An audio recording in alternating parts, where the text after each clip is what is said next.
Guys, welcome to Black Scout Survival. So I'm going to bring my buddy Jimmy Watson on here today, and we're both a little under the weather, so we're trying to make it work and discuss the Charlie Kirk thing. Obviously, it's pretty well known that this was not a 30-06 that did this. I showed the Goon 6 actual, I think it was, shooting a pork neck. Jimmy had a doctor on one of his shorts discussing that the amount of damage definitely could not have been that of a 30-06. And then, we could play into the part of the they're saying it's a World War I weapon. Is a 30-06 even the caliber of that, or is it 8mm? There's just so many things with this, and I think they just really want this story to die at this moment. They don't want to have any more questions asked about it. Pretty much case is closed. They're saying it's this kid, and day's over with that. But I have to say that a lot of us are not buying it. You can go down the various different, scenarios, acoustics, and so on. Nobody's buying it. All right, guys, got Jimmy Watson, my buddy here, Marine, SEAL, Blackwater, John McAfee's business partner, bodyguard, so on. He was on the show the other day, and we're again both under the weather, so we're struggling. But Jimmy and I talk pretty regularly about this, and he talks a lot about this Charlie Kirk assassination on Mighty Warrior 283 on Instagram. But essentially, we're just not buying that this was a 30-06, and we're the acoustics, the rate of damage. It's just not possible. Right. I agree with you. I think, we were weirdos a week ago, and now all the weirdo crazy people are actually like looking kind of smart at this point. Like, I told you so.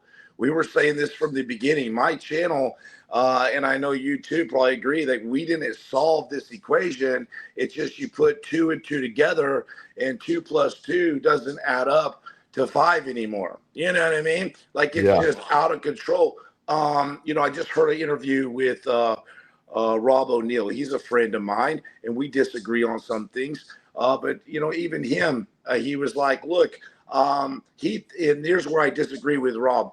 He said that it's an easy shot from 200 yards. Well, I disagree with him. And he goes on to say, though, it's an easy shot and because I was a sniper. Well, I was a sniper too. And of course, it's a damn easy shot for us. But just like our last show that did very well because of y'all's mighty warriors on this channel, I really appreciate y'all hearing this guy with the shades and without a shirt on. You caught me in the middle of a workout, even though I'm sick, right? But the whole point is it wasn't an easy shot. We're talking about 200 yards away with Charlie sitting there, right? And it may seem easy, but when you only have half of his torso sticking out, I think we beat this dead horse. But the problem is, if you go look at Prosperity Peaks, go check out this double PhD badass who just absolutely decimates the current FBI narrative, which, by the way, is going to have to change. I promise you. I'm not even Nostradamus to tell you this right now. This narrative that they're telling is going to have to change, because I'm not saying Robinson didn't do it. I think unintelligent people and not critical thinking people probably just jump to the conclusion, well, like, oh, you're a flat earther. Trust me. If you think Robinson did it from that position where the FBI is telling us where he was at that angle, that is flat earther shit right there. No offense. One thing I want to touch on that, because I've seen a lot of comments from our last video. They're like, oh, I was a Marine and we shoot 500 yards at the range. Now, let me say this. And I said, well, Jimmy Watson was a Marine too, so he shot on that same damn range that we all shot on. But the thing is you're not shooting a neck shot with iron sights at 500 yards. You're shooting a man-sized target, and really the silhouette's a little bit bigger than a man, because if you go stand over there, it's a little bit further out, and you're shooting all over the damn place. Trust me, you running butts, dude shooting over here 1 minute, shooting in the shoulder next. You're not shooting precise shots, so cut that bullshit. Number two, go ahead. Yeah.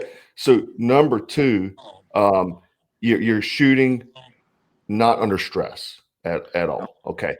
And you got your sling wrapped, you're in the prone position, you don't have a crowd of people out there that you're trying to evade. And I think that's the other biggest thing is that I would like to push is that you are going into an unknown area. Okay. Some area you've never been. There's going to be crowds of people there. There's going to be tons of witnesses, cameras covering the whole site. And then you're getting there and trying to find a place to take the shot. You don't know where Charlie exactly is going to be. You hadn't been there, and the event is something that you've never been to before.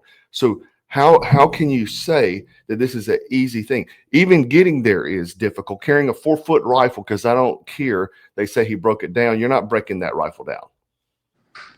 No, you're not breaking the rifle down, and you're not shooting from where the FBI is telling you you're shooting from. And that's a great point. At Edson Range, I was a Marine long before I was in the SEAL teams, and I loved the Marine Corps. But they're right. You're doing the old rifle sling. You've got it tight, and you've got a certain amount of shots to hit a target at 500 yards with iron sights. Sure, absolutely. I always scored excellent. That's not the question here, okay? We're talking about completely unknown environment. You've got sweat dripping in your eyes. You're nervous as hell. Anxiety's through the freaking roof. And then you happen to hit him in the neck. Okay. My point is this: Rob just said that he was an easy shot, but he was a sniper. I agree, it's an easy shot for us as a sniper. Okay. But at the end of the day, Rob even says, man, he's like, and I agree with Rob on this one. He's like, dude, there's no way that's an entry hole, and there's no way that was Robinson from where he is. So even like the subject matter experts, I would say, are all collectively agreeing that he wasn't shot from where they are saying he was shot from. And there's a lot of subject matter experts that kind of jumped the gun on this and went with the FBI narratives, which I don't know why you would trust them at this point. I mean, for God's sake, I could go on with days on this, okay? Like McAfee getting hung in a prison, all right? My old boss, and me going on the run, okay? But my point is even those guys they've either got to stick to their story or they've got to seek truth objectively and intelligently. That's what we're doing here. We're not pinning it on a certain thing like Israel. But now, if in fact, which it wasn't Robinson from that position, it probably was Robinson with a different weapon or something, but it wasn't Robinson with a 30-06 from that position. And this is exactly what we were saying all along. So the new evidence that's coming out, like on the underground, is that Robinson, that they don't even believe it's Robinson. And when I look at the photo of Robinson compared, he has longer hair than in the picture. Now his old pictures looks like the guy in the stairwell, but the current Robinson, he has longer hair in the back. This guy has shorter hair, it looks like. And that's what people are piecing together. And really, he had sunglasses and a hat on, dude. He looks like everybody else. If you put me and Jim, if I put my hat on backwards and I put on these dope shades that he's got on from 30 yards away, you're going to think we're the same person. Right. That's exactly right. Targeted, it's all about target acquisition in the snipers and the teams, Marines, a scout sniper, all that stuff. And I'll tell you, the current narrative that they've spun, they're kind of trapped themselves in this fishbowl of lies. And I don't know if it's because the FBI is just inadequate in a lot of ways, or they actually got to the side and said, hey, this is what happened. I honestly think that they wanted to be Robinson, because if you think about it from their standpoint, the FBI, in all fairness, and I've worked with interagencies, and I've also been arrested when I came off from the run in Dallas, Texas, by the interagencies, by the 3-letter agencies. And if you look at it from their standpoint, they want to close this case. If this is an open-ended case, God forbid Israel has a hand in this some way, somehow, we can get into that, then it's a huge black eye for the FBI. But it's our duty as constitutional abiding Americans to question the status quo, because if we don't, I swear to you, all my life here, that it is going to get worse. We're going to see another situation. And thank God we have guys like you and people standing up on larger platforms to at least question and prod and keep it stirred up enough. Because look, I didn't know Charlie. I didn't follow him. I saw him just a handful of times speak. But what I do know about Charlie and what's worth fighting for, especially for the American people at such a time as this, is that he was a man of truth.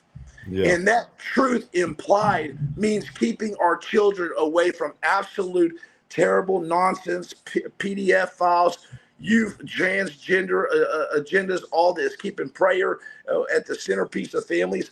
And he was advocating for this. When we shut our mouths and don't fight for Charlie, this is actually fighting for Charlie. I've been attacked a little bit on my social media by some weirdos that say, you're doing a disservice to Charlie. I knew him. It's like, no, you're doing a disservice to Charlie. You're the one going against truth. You're the one propagating the lies, and you may not even know about it if we continue to shut our mouths about what really happened to Charlie. And what really happened to Charlie, we may never know, but we're getting a lot closer, because this ain't the 1960s anymore. This ain't JFK getting shot anymore. Where you just believe it. You just believe it. Guys calling, from the moon to the president's office. You don't have to believe it. You can question things now, and that makes you a smart person. And like I always said, excuse my language, there's lions and there's pussies. I used to say there's lions and sheep. No, at such a time as this, there's lions or you're a pussy. What's up, baby? My girl just came and looked at me like, really? You just say that? Yeah, it's like, man, I know you've caught a ton of hate lately from this stuff, and as well as me. People just want to bite the narrative. They want to just go ahead and, hey, Robinson did it. Even at the memorial, they are saying that Robinson did it. You know what I mean? Like there's no trial. Dudes did it. He's going to get lethal injection. That one guy said, I think Michael Knowles said he's going to get lethal injection. And this dude hadn't been to trial yet. The evidence is shoddy. We have this Bigfoot photo here. Gosh, this thing here. Gosh, dang. Yeah. Just imagine if I've been on both sides of the law. I've been prosecuted by the FBI for 17 counts of violence with a machine gun, and that was self-defense in my eyes. So I really don't have a bone to pick with the FBI, but I remember how they were willing to lie about that circumstance. And it was even thrown out by one of the most liberal judges about to retire. Judge Urbina did a 90-page dissertation on the prosecutorial misconduct of that case, how they were freaking lying. And at that time, I didn't know the FBI were capable of that. I thought they were the men in black sworn in to speak the truth. Now, when I got out of the SEALs and worked for McAfee, that was all on me. I just lost my mind. Money got to my head, and then I went on the run, and that was all on me. So I've seen the FBI do it right, and slap me on the PB for it, and then I've seen them do it completely wrong and try to ruin, and they did ruin multiple guys in Blackwater for that situation. Yeah. Yeah. And you were active duty at that time. They came after you while you were on active duty, right? Yeah. They at the height of my career, my SEAL career. My commander called me in, and I heard that they were going to put me in to compete against for the SEAL of the Year, which is against 6 guys. And I'm not saying that to bloviate. It was about to get really bad. I came into my commander's office, kind of arrogantly, cockily, "What's up, sir?" Almost on a first name basis with this guy. And he said, "Jimmy, you have 10 days left to get out of the Navy." And I'll never forget that horrible feeling. I thought, what if they did this to my sister that couldn't fight for herself? And how many people have they done this to, railroaded? And I said, "What are you talking about, sir? Like, what do you mean? I went through hell to get there, blood, sweat, tears, literally to get to where I was." And he says, "You got 10 days left to get out of the Navy." He says, "We got a memo from the FBI saying that you lied on the stand." And of course, my truth wasn't compatible with their truth, but I was actually there in Iraq with the whole 17 counts of violence with a machine gun accusation, and they weren't. But they wanted me to go along with their narrative. And if I would have gone along with their narrative, they wouldn't have came after me. I'd probably be a Master Chief by now in the SEALs. That was my dream. That was cut short, like a puppet cut the strings. But I refused to take that. I refused to just take it and walk out with my tail between my legs. And one of the reasons is the commander said, "Jimmy, if you fight this, you fight the FBI, you fight us, you're going to be, it's like charging a machine gun nest. And me coming from the Marines, that's the worst thing you could say. Dan Deli, Smeller, Butler, Chesty Polar, dog. What makes the grass grow? We're going to charge it. We're going to Yeah. charge it. Yeah, and so I charged the freaking machine gun nest against all odds, and I stayed in and I retired honorably. But what I learned from that is honorable is not on a piece of paper. It's not a guy walking around with all these medals like a Russian general when he was completely dishonorable. Yeah. Happens all the time, bro. And it's how you carry yourself in life is the thing. It's not about the medals in your chest or what your certificates say. It's about who you are as a man. No, that's right. That's all that matters. And I think, that's what this is all about now. Is like we saw a great injustice with Charlie. A man speaking the truth gets just swacked on national TV. And God forbid it's not Israel, and we're saying that it is. We're not. But is Israel just off limits? The Bible literally says, bless Israel and I'll bless you. Curse Israel and I'll curse you. But what if blessing Israel is actually doing exactly what Jesus was doing? He was walking around calling out the corruption, the greed, turning the money tables, follow the money trail. And I promise you, you're going to see or find out what really happened to Charlie here. Well, the verse you quote is Genesis 12:3, and it does say that in some Bibles. I have multiple Bibles. The original text says, those who bless you instead of Israel. And it's being spoken to Abraham, but it was changed in the early 1900s by Schofield. But it's part of the Western, what I call the Western version of Christianity, where this indoctrination happened, because different parts of the world, they don't have that same beliefs, but somehow here they have that push into us. But kind of going along with what you're saying, and I'm not saying it's them because I got hit for a video the other day, dude. And the only time I get hit for videos is when I mention these guys. So I'm not saying it's them at all. Yeah, but look at this here. Israel's paying influencers $7,000 per post. And I thought it was very ironic because there's a guy, Officer Tatum, that never spoke about Israel till 2 months ago. Now every day, every post, he's talking about it.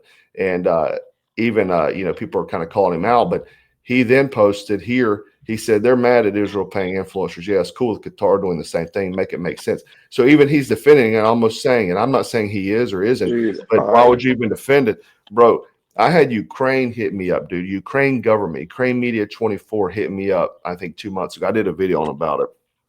But they were trying to get me on payroll, bro. And I said, absolutely not. Absolutely not. Oh, God. Yeah, I love Israel, bro. I love Israel. I love the people of Israel. But let's not forget, they did publicly execute a man for truth. And I'm not talking about Charlie here. America has publicly executed people for truth. So let's put everybody on the same plane, Israel, America, and let's simply just get down to the truth, brother. There's bad people in every part of society, right? And there's bad governments. And sometimes you could look at America and say, bro, have we always been on the right side of history? So to criticize the government is not the same thing as criticizing people, because listen, when Biden was president, none of us was going along with that junk, bro. No, we weren't going along with it then. And my gut and my spirit have led me to very, very successful and truthful times where I look back and everybody else, or a lot of people, are saying the opposite, but I stick to that truth.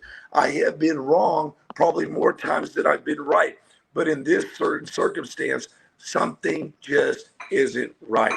Will I ever be able to pinpoint my finger on it? I don't know what will happen, but I think as the days go on, this is not the last we're hearing about Charlie.